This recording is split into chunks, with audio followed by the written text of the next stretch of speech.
மதுரையின் தெருக்களில் சித்திரை வெயில் மெல்ல எட்டி பார்த்தது.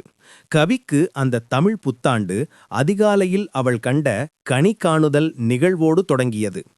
முந்தைய இரவே அவள் அம்மா பூசை அறையில் தட்டில் மா, பலா, வாழை ஆகிய முக்கனிகள், பொற்காசுகள், மல்லிகைப்பூ மற்றும் கண்ணாடி ஆகியவற்றை நேர்த்தியாக அடுக்கி வைத்திருந்தார்.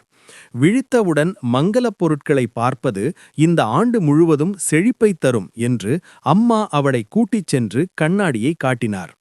வீடு முழுவதும் மாவிலை தோரணங்களும் அகில் புகையின் நறுமணமும் நிறைந்திருந்தது. கவி வாசலில் தன் பாட்டியுடன் இணைந்து அரிசி மாவில் பெரிய கோலமிட்டாள். அதன் பின்னணியில் ஒரு தத்துவம் இருந்தது. எறும்புகளுக்கும் உணவளித்து பிற உயிர்களுடன் பகிர்ந்து வாழ்வதே புது வருடத்தின் தொடக்கம்.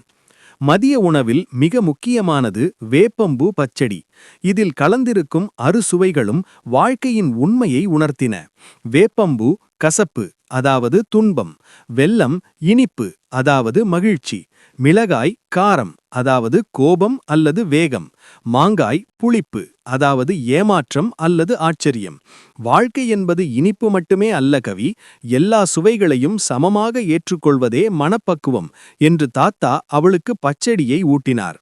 வாழை இலையில் பாயசம், வடையுடன் கூடிய அறுசுவை விருந்து முடிந்து குடும்பத்துடன் கோவில் மணி ஓசையை கேட்டபடி அமர்ந்திருந்தபோது கவிக்கு ஒரு விஷயம் புரிந்தது.